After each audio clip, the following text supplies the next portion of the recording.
भौजी रे कोई नहीं क्या मैं कैसन रोड पे ना लेके चलनी कैसे चल केला गड़िया ले रहती ओइले कोई रहती जाए ए त भैया गड़िया पर चलबू तोरा गाड़ी पे चली त क्या गड़िया पर चलबू चला आवा है निया तनी मम्मा आई बाबू ओई खातिर गाड़ी दियो के हमरा पेटी एको टेक पैना सुन ना तोरा के भैया मान ले कि सेवा सत्कार खूब करबे करे ना भैया ला देखी बहुत देर बाबा कहे के गंगा नहा के ओसन हम मरद पौले बानी समझ तो जाए गंगा नहा के देवर पहिले बोल देगा तारा खातिर झुमका लेके आइल बानी अरे साला कैसे रोजान दिन कमे से सुनी नहीं चाहता नहीं दिखी तो मैं चलली है गोबर लेके आइल बानी और मैं कुछ आग भाई कितने कुछ चाहिए कुछ कर दीजिए बताओ क्या चाहिए ना कुछ ना चाहिए खुश होकर लिया थे अब क्या चाहिए भौजी रे अच्छा मम्मी अपन बहिनिया का नंबर मांगा देना बहिनिया के हां हम कहत हई काहे इतना लाइफ फुसिला रहल बानी हैं नहीं तो भौजी के इतना ध्यान ना आवेला दाढ़ी छिलवाए गनी सर तो ठीक हो गल चिमत तो गड़ी ना अपने अपने लवर के ये जरी बा पूछते नहीं खे अब लवर सवर के जा बात लवर के शादी होखे वाला बा टेंशन में औरी मत क्या करिए कौन चीज के टेंशन जी कैसे दिन कहा जा रहा है एगो जाएगी दूसर के आएगी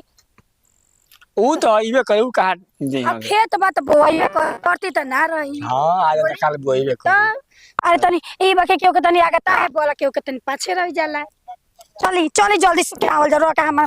का सुन ना हां एगो काम रहला बोली होई कि ना होई केवन काम रहा है चाहत रहला कौन सी चाहता है वो है आज ये मगुर के का से का बोलते न बुझाता के करा से का बोलता नहीं भौजी से ना बोलता नहीं वो जैसे एक बात बोलल जाला का कहीं सब बताई एकदम मुंह निकल के निकाल हम बोल रहे हैं पे फोन लगा अब के जाई ना दे तो के बतिए लगा बा चली भौजी जाई बे का बौरा सन बोल बनी तो कोनो जोने मिले चौने पर चढ़ जाई भौजी रे को का कर दन छकन मती ठीक है लगा किसी से को के चलता नहीं चल साला तिरभोना बुलाई मारत रह गइल तो रोपे हां पक्के करे ठीक है के पूछेला जी करिया कि हे खा रहे लुगवा फेंक के हे खा रहे तो नहीं हिलावत थे हां भोसड़ी बाप रे बाप को देखन तो बेल हजरी भी एकदम से आई रे बाप पर्व मत करबे संकुल के पीछे में समझ गए नी तिरभोना उल्टा सीधा गरिया वेले ओ नतिया दोगला ओसन है ये सुट्टा वाला वही लाके जैसन देवता ओसन पूजा दिहल जाला चली हमरा त ऐसे ही घर जाए में साथ से बिहान कर देला चल जाओ चली कहत नहीं बार बार घरवा में तो तोरा बुझाते नहीं एगो सीख लेल वाली बहाना की लइकावा जागल बा तो लइकावा रोता है तो बुझाला तो का करी बता लेखो के तो देखल जरूरी बा लइकावा देखल जो और आदमी ना देखा लोग ना आ दूसरा भी लइका रही तब नु अब एक क्षण नहीं के छोड़त हमरा के तो का करी बोली खाली दिन भर के लेके बैठल अब तो हो जी काम घर द्वार के अरे तू 10 मिनट बैठते दिन हो लेके बैठबी तो का करी तो हम जाई का हो जी सासाराम तो सासाराम काय खाती जाई जा तनी घूम फिर के आवत नहीं सासाराम जाए खातिर के छुट्टी हो जाई आ घर में सब काम परल बा उ सब ने के लोग होते मन हम कमावे करे खातिर पैदे जी मतलब जिया तनी ना आ तू लइका खिलावे खातिर आ नाही मतलब अब देखी बाल बच्चा आदमी जन्मावेला त के पोसी के करी बोली मैं बाबू करेला ठीक बा करेला तो ओहू में तनके ध्यान देहल जाला कि औरी कुछ काम होला घर में ऐसे लेने सुतल बस ना चल ने ठीक बा अब खाली भर दिन वही में रहना आशा रहेला ना अरे 10 मिनट लगेगी तोरा बुझाई जाने कहीं नहीं कहां दिक्कत ना होता है रात ये कहत तो जाके होता ना तो सुतल रहते नहीं फिर जे तन के कुछ करत नहीं तो केन कैसे अपने से जगह लिखा ये नोक पर जागी जाता हूं लइका वे घर में दिक्कत होता करे में हां तो वही ना कनी हम तो याद आ अच्छा ई बताई तो मान के चले हाथ ना हाली हाली मतलब करम बाल बच्चा होई त के थी दिक्कत है कि ना पागल है का इतना जल्दी हो जाता ते काहे रे के होत चल 11वां दिन केला होला चले के अब बगीचा होते ना हां चलो जी चले ओ जी कोई आवेला जाला ना अब बगीचा के पोखरवा बा ना ओ जे घास छिलले हैं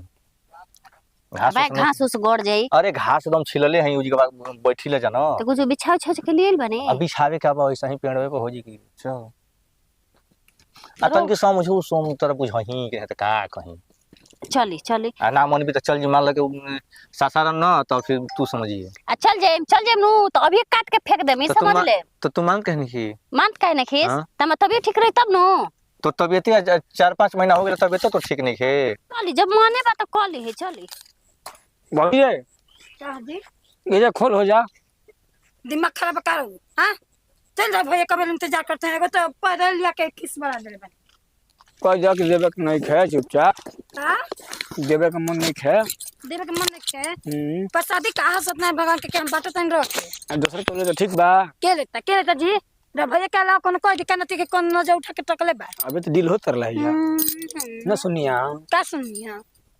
बहुत सुनत नहीं फिर भाई फोन करके गरिया तुम के खचिया बा ये तो कैसन रोड में हमा के लेके आइल बनी क्वेश्चन चौकरा वाला बा रे देखम लगले में गिर मत जाई का कहते बताओ कुछ ना चल घर है का कहते रहले घर है क्या कर जेबू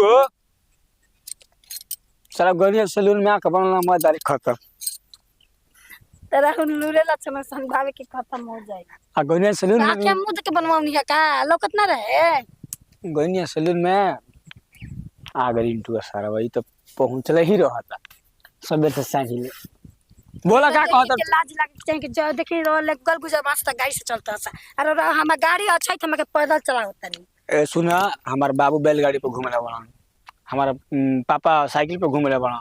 तो हमनी गाड़ी में घूम जा हमनी के हां ई बताओ कितना गोर कैसे हो गइलो के हुआ चाहे ना हो हम शुरू हो जाए यही से ये महादेव जी अबे रो भैया ले कहानी फोन लगा के तो एक एक बनिया नहीं बात समझ जाई तो कितने बिगड़ जाते हैं जी दिन पर दिन इस साल कोन दिन रात खातिर काम यहां से भग जाई रे चली खाली होलिया काम आवत रे साल वो अभी चल बस बढ़िया में काय जी कतला जाओ रे वाह का भैया लाजो है ने के काजी आप लोग के हमनी के तो लाज नहीं है तारा तो खूब लाज बा का लाज माने कौन चीज नहीं है जा देखो तनी बोली तहारे बोले बहुत चलते हैं कि चल बस सवारी में का घरे जगह नहीं खेमी का है बसवाड़ी में एगो गलते से आदमी जाला ऐसे घूमे फिरे बैठा ना जाला सत्संग को क्या होतली बस बढ़िया में देखो के हम बस सही में ना करनी ठीक बा हम दवाई खेती करने पानी का है लोग तो दवाई भैया हाथ उठ जाई बड़ा भाई बड़ा हाथ उठ जाई काम का बड़ा जाई उठ जाई है ठीक बा भाई हॉस्पिटल है यही बता के उत्तर विश्व में जानते हैं देखो तनी बतार से मन के भर थे देवर सथे रुकर हमके बोले दे लौकता है आई रहला खूब लौकता अच्छा तो महीना दिक्कत ठीक कर दे महीना आई रहला इस तन लेगो रनिया हॉस्पिटल देखा खातिर बस बढ़िया में हां मरत नहीं उल्टा बोल बीचे बीचे ना कर रही जा गर काला और अपना काम से काम रख वो तो जानते माने बीच में जेबे कर लाई एगो तो के बात बा कहां माल मारता है का वो भी तो आई ना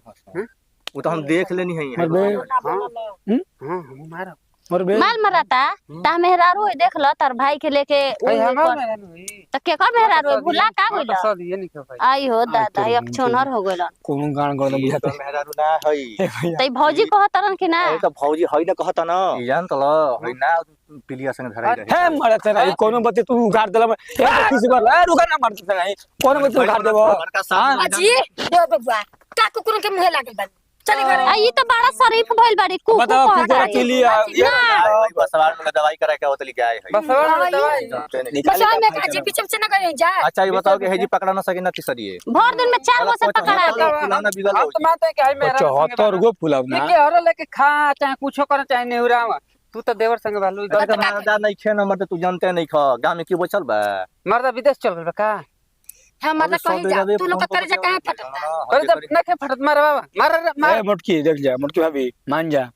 ना तो देखी जी रहुआ रात इज्जत से बोला का तू ही इज्जत कर हमरा भौजाई के अच्छा हां त हम इज्जत कर तो इनके इज्जत के लिए भी ना जाने हम का जरूरी बन कर अच्छा जी बड़ा इज्जत खोजता लोग तो भैंस बौरा के निकली बाहर तक केहू कुछ कह सब बताओ अरे भैंस बेटा ये बुरसे में बटला ही मत तुरंत वही में गोद देवे के बा देखते बा कि के बौराइल बा सब बताओ भर दिन में 4 गो से पकड़ा ले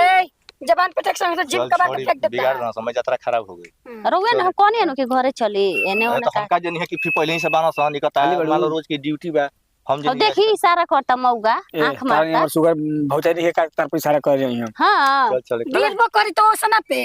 हां चल ना होइसा ना पे एक बीता पे ना मार मार का सल में अरे जा अपना काम कर चली ए मुझे बता कहीं हम बांस काट के ले आई जा तारा का को कि तू बस काट के लिए बता हम तो पता नहीं बता देखा तो शरीर ये का एक दो टैबलेटवा बाकी हो तो दे दे भौजी त निकाला ना अपन हथियार मार दे फाइट निकाला 2 मिनट में छोड़ जा का कैसे ना हथियार गंदा पटेल मार तो अपने ऊपर पड़ चली हथियार धइले वाली हथियार हां ए साला ऐसा हां हथियार भाई बेटे गोला बा के गोला उठा के पट न लिए गाय का चलो ठीक है बजा जा जा, चल मुल्क में चले चली चल खाली भसु ससु ना लगता सो के करे जा हम हिड़ चलो चलो का जो जो साला कहीं गाड़ी में ना बारी में डेरा साला मार रे हो गबे चलो यानी कि मुँहे लगल बेकार बा हुई चलो। ओए खाली गांव के हम पतो ना रहती ना तो के देखैती बाबा जी के तरी रहल जाला। तो गांव के तो पतो हो ना, गांव के रंगदार हो, गांव के रंगदार भौ जाए ठीक बा। चली छोड़ी तोरे तो गांव चलेला।